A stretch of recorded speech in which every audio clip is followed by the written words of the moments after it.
Good morning, Tibuli, South Cotabato. So, sa 6 hours nga biyahe, nabot na dyan may diri sa ilahang terminal. Nindot ka ilahang terminal.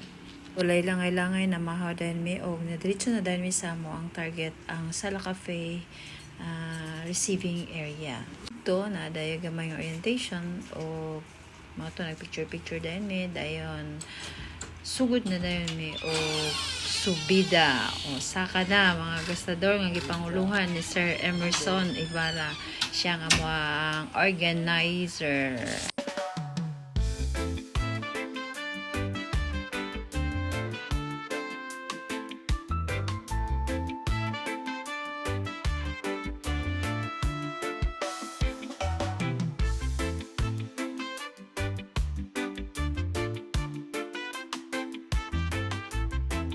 Ug sa wala lang damhan abot na din sa station 3.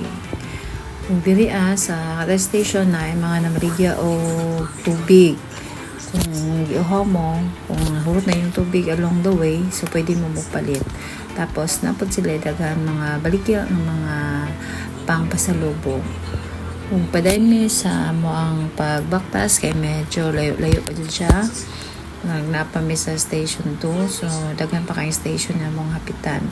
So diri sa dalan makakita ka og mga bulak, nindot kayo o kulo dili man siya lisod kayo ang dalan kay okay lang magyud daw ning Sala Cafe Trail. So daan mi sa station 3 na diri ang Kissing Stone. So mo ni ang sikat diri sa Lake Hulunpod kaning Kissing Stone kay mo kiss daw ka diya na kay wish matuman po daw. So padayon ta sa pagbaktas, hinay-hinay na diri ang dapita kay sugod na jud kayo ang hangak diri.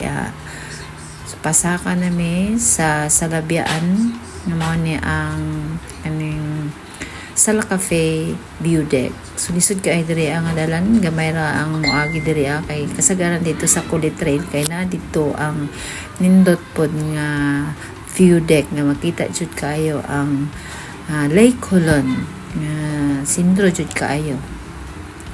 So dili kayo lisod ang dalan kaso lang saka jud siya.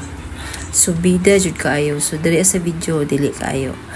So yan na, nakita na nato ang Lake Hulon dari sa Sala Cafe View Deck. Mo ni ang Salabian View Deck. So man ang picture wala jud mi nagdugay baba dayon. So sa among pag baktas nakita na mo ning picture plan.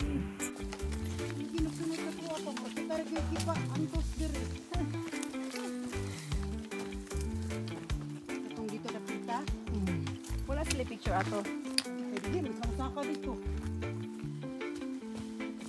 Okay. Murag mao na te, mao ta na sa ta sa guide. Madlokong ka. Murag maon ni. Tamis. Mukhaonan. Nakanilupad man kita day ka. Nilupad kita. Mao siguro na yung gitawag. Hindi kayo oy. Mao ni ang gitawag og Sara mo ani.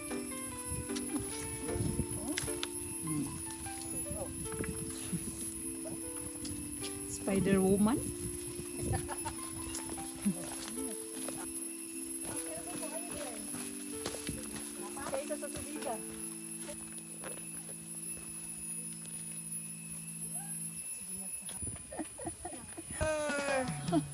Kaya.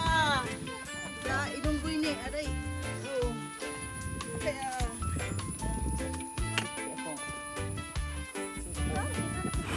Okay, kaning orasa alas 12 na jud. So abi na mo og duol-duol na lang kay murag daghan na mo kay nang hunong. So pababa na pud ay pagka human diri ang station, pababa na pud siya, padulong na jud sa camping site. So sige na lang pud og baba diri ang dapita. Nagpaspasan kay hapit na jud alaon na gutom na jud kaayo. So kani nakita na jud namo og naa ang amo ang mga porter naguna na naka-plaster na ni dito sa tubangan jud mismo sa lake. Naguna naman gud sila. So kani nga tayong parte na jud gutoma og naguna na jud ang akong Banabel. So nagkaon-kaon na jud siya biskwit. tilapia na siyang kapahulay na gid siya ug naguna-una na gid siya.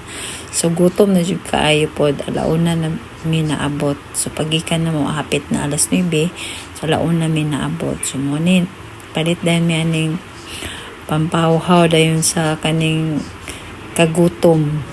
Tag 40 ra ang ilahang jampong. So mo ni ang palibot sa lake no namin sa atubangan dyan naka-plaster. So naka-put up dayon mi o kaning tent na mo. Camping. Liga sila. Pwede siya maligo. Tapos, dito nga side, na nangabot. Katong Kulit Trail. Ngayon pag nainit. Sige na lang video ng isa. Itugnaw. Nam nam nam nam nam. Palit ng tayo may tasa. Nga, lekolon. Ni mahok mang varnish.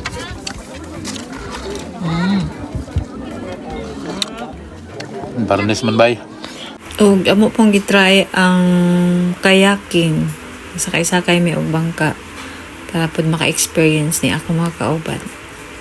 Og syempre sa panihapon lamian kaayo nga bulalo og tilapia nga ginakuha pod gikan sa Lake Holon. Og tibong salamat Batang Lake Holon sa inyong lamian kaayo nga pagkaluto sa mga sudan. Busog kaayo ang grupo. Og kana lang daghan kayong salamat sa inyong tanan. Bye-bye.